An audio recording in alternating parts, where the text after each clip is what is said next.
दोस्तों, मैं आनंद आपका अभ्यास अड्डा यूट्यूब चैनल में स्वागत करता हूँ। आज का हमारा विषय है सिंधु घाटी सभ्यता। आज हम विस्तृत रूप से सिंधु घाटी सभ्यता के बारे में पढ़ेंगे। हम उसके इतिहास से उसको कनेक्ट करके पूरा उसके बारे में जानेंगे। तो दोस्तों आइए शुरू करते हैं। सिंधु घाटी सभ्यता के पहले आपने नवपाषाण काल के बारे में सुना होगा। किसके? नवपाषाण काल।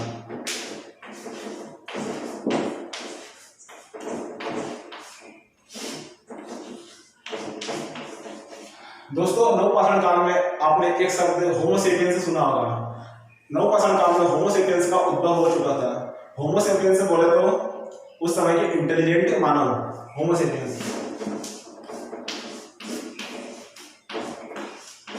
होमो सेपियंस उद्भव। दोस्तों उस समय होमो सेपियंस नदी किनारे बसने लग गए थे। किसके? नदी किनारे। नदी किनारे उन्होंने स्थायी निवास बना लिए थे। दोस्तों इसके साथ साथ में उन्होंने कृषि करना शुरू कर दिया। क्या करना? कृषि शुरू कर दिया। साथ में उन्होंने पशुपालन भी शुरू किया था। दोस्तों औजार के रूप में उन्होंने पाषाण का उपयोग किया था। पाषाण सबसे पहले पाषाण का उपयोग किया था। पाषाण के बाद दोस्तों उन्होंने तांबे की खोज करी। तांबे का जिसके साक्ष्य अति पक्कम से मिलते हैं।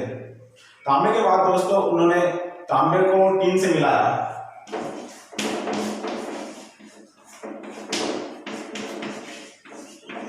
जिससे एक धातु बनी कांसा, जिसका एक विस्तृत युग है, जिसको हम कांस्य युग के बारे में बोलते हैं।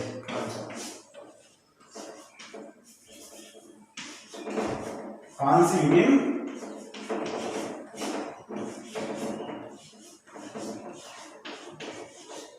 दोस्तों इस कांस्य युगीन सभ्यता को ही हम सिंधु घाटी सभ्यता के रूप में जानते हैं। तो आइए हम सिंधु घाटी सभ्यता के विस्तृत रूप को जानते हैं। तो दोस्तों सिंधु घाटी सभ्यता को हम भिन्न भिन्न पॉइंट के रूप में जानेंगे। हम उसकी खोज, उसके काल, उसका नामकरण कैसे हुआ, उसके विदेशी मत और उसकी विशेषता के बारे में जानेंगे। तो दोस्तों हम खोज से शुरू करते हैं कि सबसे पहले सिंधु घाटी सभ्यता के बारे में किसने बताया। तो सबसे पहले एक नाम आता है चार्ल्स मेसन।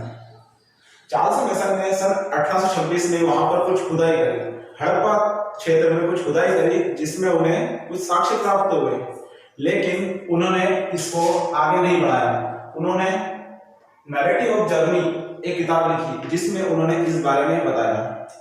उसके बाद दोस्तों आते हैं बर्टर नंदू। बर्टर नंदू सन 1856 में कराची और लाहौर के बीच में रेलवे लाइन बिछाने का काम कर रहे थे, जिसमें उन्हें खुदाई के दौरान कुछ पक्की ईंटें प्राप्त हुई, जिसको उन्होंने बड़ी ही प्यार से रेलवे लाइन के नीचे बिछा दिया और उनके उपयोग में ले ली।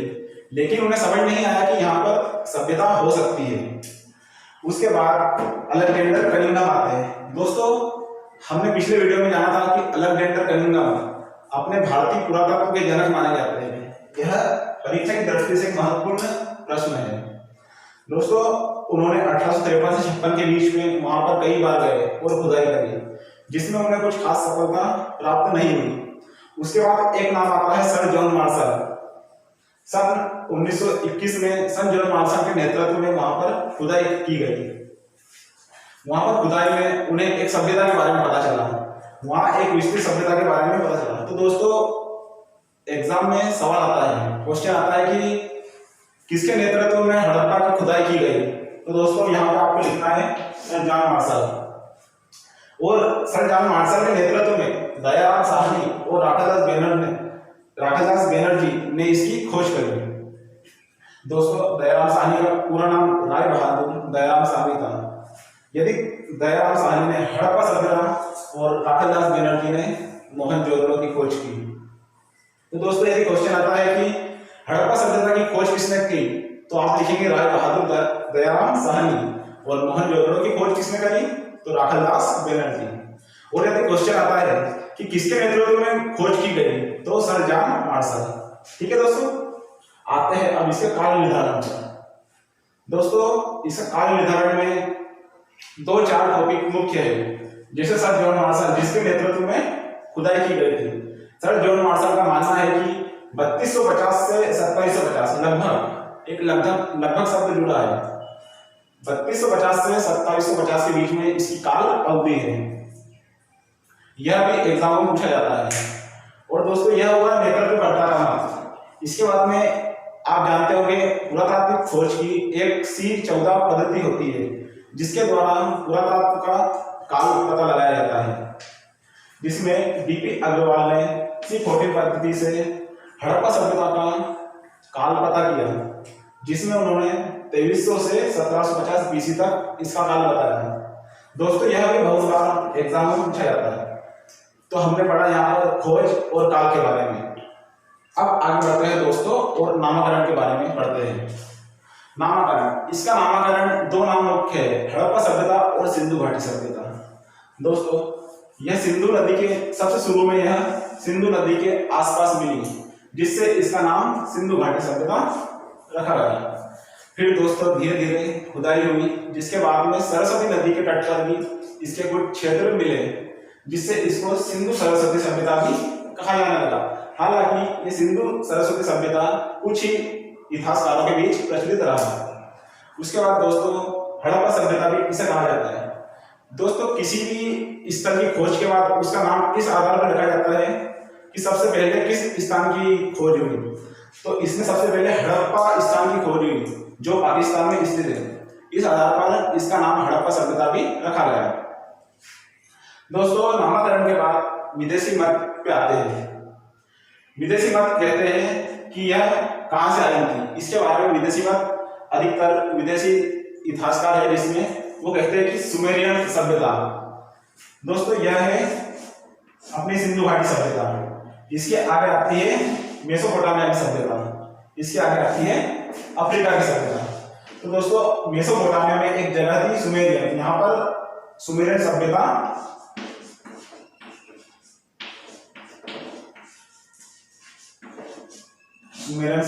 रहती थी।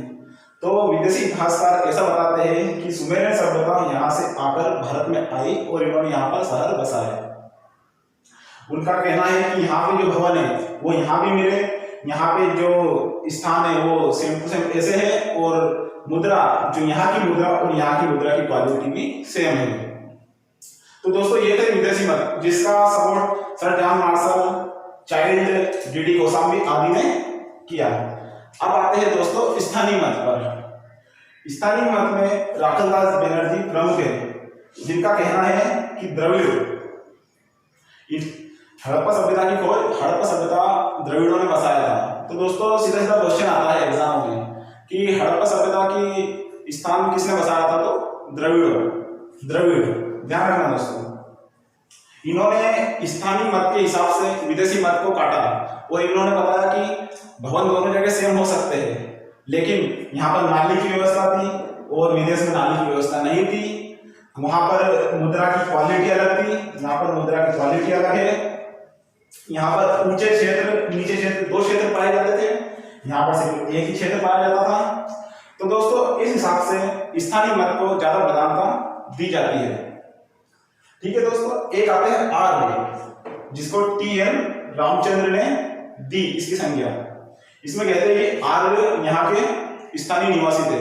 तो दोस्तों यह बस कुछ इतिहासकारों के बीच प्रचलित है, क्योंकि आर्य सभ्यता इससे पूरी विपरीत सभ्यता है। और यदि इसका विरोध में लोग कहते हैं कि आर्य को यदि पक्के घरों में रहने की जानकारी होती तो वो झोपड़ियों में ना रहते हैं। ठीक है दोस्तों, अब आते हैं इसकी विशेषता।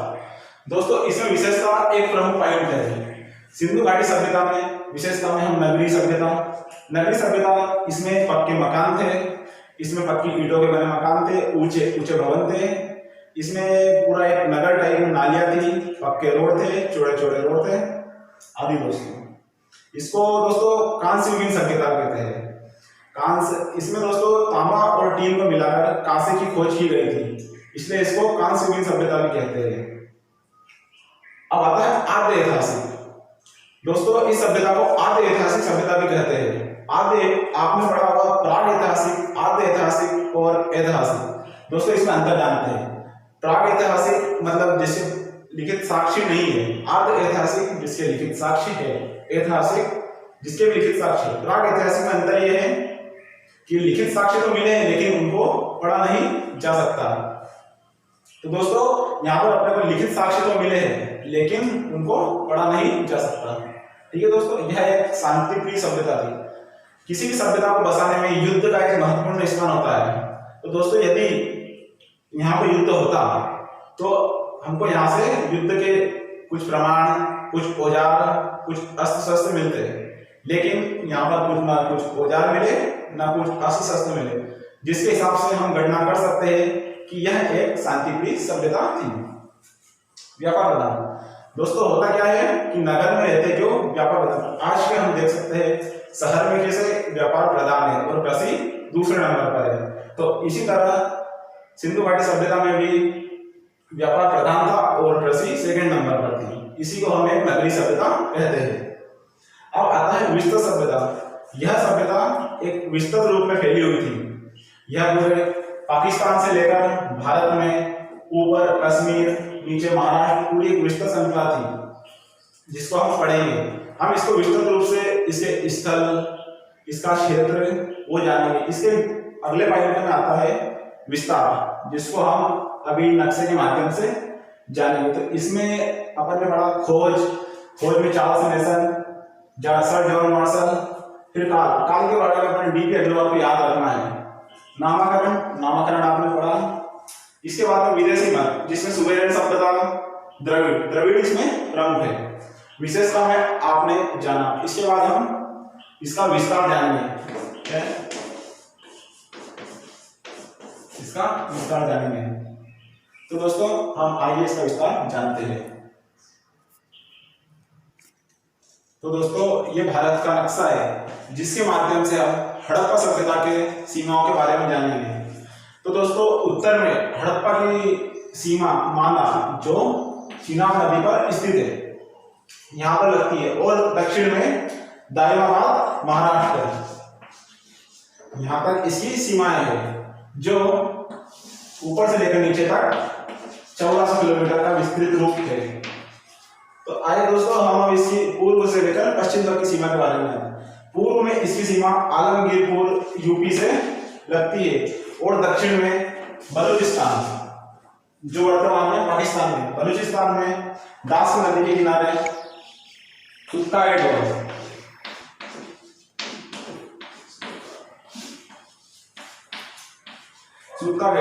जो बलूचिस्तान में स्थित है और बलूचिस्तान वर्तमान में पाकिस्तान के क्षेत्र में आता है। यह दास नदी के किनारे स्थित है। यह दास नदी के किनारे स्थित है और यह हिंडन नदी के किनारे स्थित है। दोस्तों पूर्व से लेकर पश्चिम तक का भाग 1600 किलोमीटर का है। और दोस्तों यदि हम पूरे विस्तृत रूप से जाने तो इसका एक स्वरूप हो गया त्रिभुजाकार। ये दोस्तों इसका त्रिभुजाकार स्वरूप हो गया। इतिहासकार मानते हैं कि यह एक त्रिभुज के आकार में पूरी सभ्यता में स्थित है। और दोस्तों अफगानिस्तान में भी इसके दो क्षेत्र मिले हैं, वो हम इसके अगले पार्ट में, स्थल वाले पार्ट में जानेंगे। तो दोस्तों इसका पूरा वर्ग 13 लाख माना जाता है। 13 लाख माना जाता है। तो हमने आज जाना हमारी हड़प्पा सभ्यता की पूरी विस्तृत रूप में, जिसके बारे में हमने जाना खोज किसने करी, इसका काल निर्धारण, नामकरण, इसकी विशेषता। और दोस्तों अगले वाले पार्ट में हम जानेंगे कि इसके प्रमुख स्थल कौन कौन से हैं, जिससे परीक्षा में बहुत महत्वपूर्ण क्वेश्चन बनते हैं। तो दोस्तों उम्मीद करता हूँ कि आपको यह सेशन पसंद आया होगा और आप हमें कमेंट करके बताएं कि आपको यह सेशन कैसा लगा और हम इसमें कैसा सुधार कर सकते हैं। तो दोस्तों चलिए विदा लेते हैं। धन्यवाद।